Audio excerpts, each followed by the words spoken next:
Vous racontez quand même ce qui se passe aussi à Kiev. Ce coup de tonnerre politique sont les mots qui ont particulièrement résonné depuis hier soir en Ukraine. Volodymyr Zelensky qui a suspendu le chef des services de sécurité. L'histoire dans l'histoire, c'est que c'est l'un de ses amis de jeunesse. Son nom, c'est Ivan Bakanov. Et il a suspendu également la procureure générale. Et le tout pour soupçon de trahison. Ces deux décisions qui interviennent alors que l'État ukrainien semble être en train de faire un grand ménage dans ses services de renseignement, dans l'appareil judiciaire. On va parler de cette histoire, de ce que cela implique, de ce que cela veut dire pour Volodymyr Zelensky, potentiellement de sa fragilité à lui. Mais d'abord, on va poser les faits. Rien que les faits, les indispensables, et c'est Justine Fraissinet.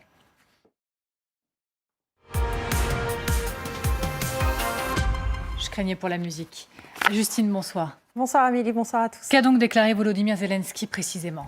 Bien, il s'est exprimé hier soir dans une longue vidéo et il a annoncé sa décision de suspendre 2 de ses très proches collaborateurs et pour des motifs bien précis. Écoutez-le. Сьогодні я ухвалив рішення про відсторонення від посад Генерального прокурора та про усунення голови Служби безпеки України. Станом на сьогодні зареєстровано 651 кримінальне провадження щодо державної зради та колабораційної діяльності працівників органів прокуратури, органів досудового розслідування і інших правоохоронних органів. Décision à effet immédiat, c'est le remaniement le plus important dans son gouvernement depuis le début de l'invasion russe. Et qui sont ces deux très proches, donc de très proches collaborateurs que Volodymyr Zelensky a choisi d'écarter ? La première, c'est Irina Venediktova, 43 ans, désormais ex-procureure générale d'Ukraine. C'était la première femme à occuper cette fonction dans le pays. Elle était en poste depuis 2020. Juriste de profession, magistrate et membre du parti présidentiel. Elle est très connue dans le pays et très suivie par les observateurs du conflit. Venediktova supervisait toutes les enquêtes en cours sur les crimes de guerre et sur les atrocités des Russes. Plus de 13 000 enquêtes à ce jour, dont celle de Boutcha. Et elle participait aussi, vous le voyez, aux visites de représentants et d'organisations internationales sur le terrain en Ukraine. Seconde personnalité de haut rang, Ivan Bakanov, 47 ans, et depuis 2019, eh bien, il était à la tête du SBU, les services secrets ukrainiens, mais il était juriste de profession. Et cette fois, c'est clairement un intime de Zelensky, son ami depuis l'adolescence. Ils se sont connus au collège. Ils viennent de la même ville, de Kryvyi, du même quartier. Et quand Zelensky fonde sa société de production en 2003, eh bien, il propose à Bakanov d'être son associé. Et ensemble, ils choisissent de la nommer Kvartal 95 Studio, du nom du quartier où ils ont grandi. C'est aussi celui qui l'a accompagné au sommet du pouvoir. Quand Zelensky se lance dans la course à la présidentielle en 2019, Bakanov devient son directeur de campagne. Ces images que vous voyez, elles datent d'avril 2019. Les deux hommes étaient reçus par Emmanuel Macron à l'Élysée. Et depuis, bien sans formation particulière, Bakanov, il avait pris la tête du SBU. C'est l'un des services de renseignement les plus importants d'Europe, 27 000 employés, quand le MI5 en compte environ 4 400. C'est dire si Volodymyr Zelensky lui faisait confiance. Et que leur reproche précisément maintenant Volodymyr Zelensky ? Alors Zelensky n'a pas directement accusé ces deux personnalités de trahison, mais en tout cas, il leur reproche leur attentisme, leur incapacité à débusquer les tops au sein de leur service. Selon Zelensky, une 60aine de membres de leurs agences respectives collaboreraient avec les Russes et avec les pro-russes des territoires occupés. Ils feraient fuiter des informations stratégiques comme les équipements de l'armée ukrainienne, la localisation des unités ou encore des décisions de l'état-major. Au total, les autorités ukrainiennes enquêtent actuellement sur 650 cas de soupçons de trahison et de collaboration. Alors, est-ce qu'Ivan Bakanov et Irina Venediktova sont définitivement écartés de leurs fonctions ? Non, ils sont suspendus temporairement, remplacés par leurs adjoints jusqu'aux conclusions définitives de ces enquêtes. Écoutez les précisions d'Andriy Smirnov, il est directeur de cabinet adjoint du président Zelensky. Це пов'язано з тим, що президент, достатньо ми всі довго чекали більш конкретних і, можливо, радикальних результатів від керівників цих двох органів по очищенню цих органів від колаборантів і державних зрадників. Vous l'avez entendu, objectif, nettoyer nos ministères des collabos et des traîtres à la nation. Volodymyr Zelensky va même plus loin, parlant, lui, d'auto-purification de l'État ukrainien. Petit clin d'œil au passage à Vladimir Poutine. Écoutez-le. Хочу подякувати усім, хто брав участь в цій операції. Це дійсно можна назвати самоочищенням. Merci beaucoup, Justine, et merci aux équipes derrière ce travail, comme tous les soirs. Je vais commencer en me tournant vers vous, Alla Lazareva. Je parlais de coup de tonnerre, ça a été un petit peu l'expression consacrée ces dernières heures. Je commence avec Ivan Bakanov, donc ami d'enfance, associé du premier jour du président Zelensky. Quand vous avez appris, au début on pensait qu'il était limogé, mais même qu'il soit suspendu parce que trahison dans ses services, vous avez réagi comment? Je n'étais pas étonnée en fait, parce que je sais que Zelensky pense déjà à sa réélection et qu'il avait beaucoup de reproches, justement parce que le travail des services secrets n'était pas idéal. Qu'effectivement, il y avait beaucoup de gens qui étaient... Bon, beaucoup, je ne sais pas, je ne connais pas un chiffre, mais il y avait les top infiltrés, évidemment. C'est notre histoire postcoloniale, ça ne pouvait pas être autrement. Donc, il y a certains dégâts qui ont été faits. Et aussi, Bakanov, certes, il est un juriste, mais il n'est pas vraiment l'homme de force d'ordre. Il n'est pas un homme de service secret. Donc, quelquefois, il ne pouvait pas être plus compétent qu'il voudrait l'être. Et je souligne aussi qu'il est suspendu. Donc, moi, je dirais qu'on parle plus de la rotation que de coup de tonnerre. Je ne suis pas si inquiète que ça. Vous venez de dire à l'instant, finalement, c'est pas surprenant, on savait qu'il y avait des taupes, ça fait partie de notre histoire. Mais alors pourquoi attendre aujourd'hui pour ce grand ménage dans les services pour raison de trahison, si en plus on est à plus de 600 cas dans les services publics et particulièrement dans les zones occupées? Parce que justement, je pense qu'ils ont fait leurs enquêtes, ils ont fait leurs cours, et donc une fois qu'ils avaient les conclusions, ne serait-ce que provisoires, ils ont annoncé le résultat. C'est très difficile d'aller dans tous les sens à la fois. On est un pays à défendre, on a les gens mobilisés, on a à se procurer de l'arme, et effectivement faire les enquêtes aussi. Donc ça se fait pas en 5 jours, ça demande un certain temps. Et encore une fois, je souligne qu'ils sont seulement suspendus. Donc on les a pas accusés, eux, d'être traîtres. On les a accusés d'être pas assez professionnels pour les dénicher rapidement. Alors c'est là où donc, je mets sur la table un peu ce qu'on a entendu ces dernières heures.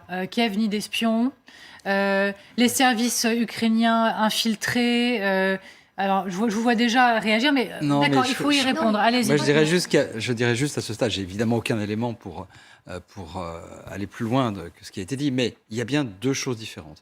Il y a ce qu'était l'infiltration des services russes avant le 24 février, qui est une première chose. Et bien entendu, comme ça a été dit, on serait étonné qu'il n'y ait pas de pénétration des services russes en Ukraine.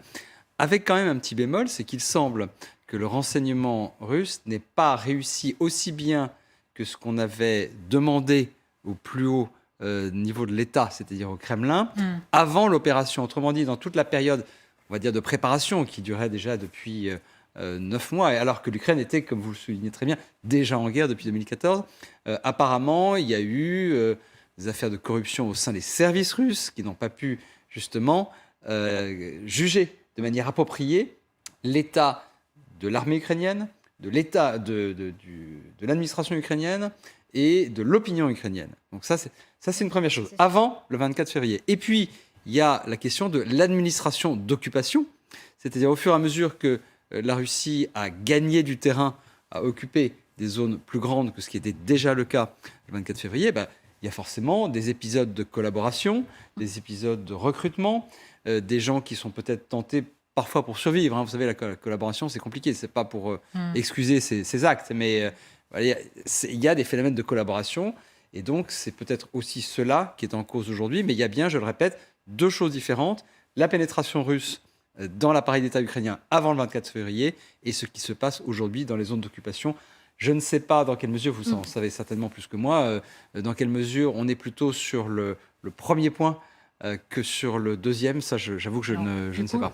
Peut-être comme vous êtes... on vous tend la main du côté de Bruno Tertrais, je vous laisse la prendre. Est-ce que vous savez lui répondre? Je ne sais pas si je peux vous répondre, mais je voudrais faire un petit rappel historique. Parce que Zelensky est arrivé au pouvoir en 2019 un peu par effraction. Ça rappelle d'ailleurs l'élection de Macron. Donc, il était un peu un ovni qui est venu d'ailleurs. Mais il a apporté un nouveau souffle à l'Ukraine. Il a cassé les codes. Mais il n'a pas changé l'appareil. L'appareil est resté le même. Et l'appareil, les collaborateurs de Zelensky, autour de Zelensky, ce sont des gens qui avaient fait à peu près les mêmes écoles que leurs collègues russes. qui parlaient russe entre eux, par exemple, en privé. Donc, ils souvent avaient des liens extrêmement forts qui dépassaient largement les liens d'amitié. Donc, lui, Zelensky, il a fait sa révolution mentale. Par exemple, il ne faut pas oublier qu'il est né dans la partie est de l'Ukraine. Il ne parlait pas l'ukrainien. Alors qu'aujourd'hui, il parle ukrainien. Donc, il s'agit quand même d'une révolution mentale extrêmement forte. Mais ce n'est pas le cas de la plupart de ses collaborateurs. Donc, ils n'ont pas coupé le cordon ombilical. Et aujourd'hui, pendant la guerre, à la guerre comme à la guerre, évidemment, il devient des proies pour les services de renseignement russes qui sont extrêmement actifs aujourd'hui. Parce que pendant la guerre, les activités d'espionnage ne s'arrêtent pas. Au contraire, peut-être, elles sont en force. C'est-à-dire, ils étaient contactés et tenus souvent par des liens qui dépassent largement le cadre d'amitié par leurs anciens collègues russes. Donc, c'est pour ça qu'il s'agit d'une sorte, il a employé Volodymyr Zelensky l'expression voilà. Moi, j'emploierais le mot qui est connu dans l'histoire, dans la géopolitique, c'est le mot lustration. Le mot lustration qui est beaucoup plus fort, à mon avis. C'est-à-dire ce qui n'a pas été fait après la chute du communisme. Dans la plupart des pays communistes, c'est pour ça qu'on a gardé l'appareil d'antan, l'appareil de l'ancien régime. Alors que lui, c'est un geste extrêmement fort de la part de Zelensky. Donc, mettre fin à cet appareil qui bloquait le développement du pays, et rien de plus normal, je veux dire, en temps de guerre, que le patron, enfin, le chef, le maître du pays déclare son pouvoir et montre qu'il est maître à bord. Donc, je crois que personnalisation du pouvoir en temps de guerre est toujours nécessaire. Général Trinquant. Je ne reviendrai pas sur la perméabilité entre le service ukrainien et les services russes, qui était effectivement l'histoire de la région. Simplement, le fait que le président Zelensky suspende un ami dont tout le monde sait que c'est un ami d'enfance, à qui il avait donné un poste de responsabilité, mais dont tout le monde savait que c'était un amateur dans ce poste de responsabilité, montre que le président Zelensky, d'une certaine façon, veut dire, vous voyez, c'est pas parce qu'il est proche de moi et qu'on se connaît depuis longtemps que je ne prends pas des mesures. Je prends des mesures. Et je crois que c'est important dans ce moment que préparent les Ukrainiens, avec l'annonce de l'offensive, etc., de montrer qu'il est capable de prendre des mesures qui le touchent lui, personnellement, avec un ami qu'il a accompagné depuis le départ et à qui il reconnaît qu'il n'a pas fait son boulot. Il ne reconnaît pas qu'il est traître, c'est qu'il n'a pas fait son boulot. Et je crois que c'est aussi dans ce sens-là qu'il faut voir cette décision coup de tonnerre, comme vous le disiez, c'est que je prends mes responsabilités et personne n'est à l'abri, s'il ne fait pas son boulot, de connaître des sanctions. Ça, c'est pour l'ami d'enfance. Mais donc, il y a la procureure générale. Il y a une cause infiniment importante avec elle, puisqu'elle était en charge de l'enquête sur les crimes, le massacre de Boutcha. C'est elle qui, en avril, était sur les médias pour dire qu'il y a des soupçons de génocide.